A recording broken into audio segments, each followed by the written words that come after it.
చరిత్రలో మనుషులు వస్తారు పోతారు, జననం మరణం అన్నీ జరిగినాయి, పార్టీలు కూడా ఉన్నాయి.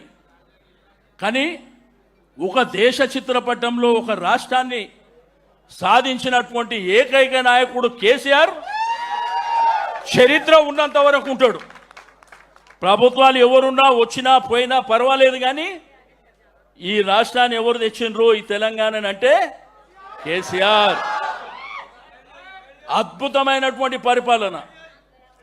కాబట్టి మనం అందరము వారి జన్మదినాన్ని బ్రహ్మాండంగా జరుపుకోవాలనేటువంటి సంకల్పంతో రాష్ట్రంలో రక్తదాన శిబిరాలు, ఆలయాల్లో పూజలు, మసీద్లో ప్రార్థనలు, చర్చులలో ప్రార్థనలు, మన వాళ్ళు ఎక్కడికక్కడ మన పండుగ దినాన్ని ఘనంగా జరుపుకునేటువంటి రోజు. కాబట్టి ఈరోజు ఈ కార్యక్రమాన్ని మరి అద్భుతంగా నిర్వహించుకోవాలని మీ అందరికీ మరోసారి రిక్వెస్ట్ చేస్తున్నా.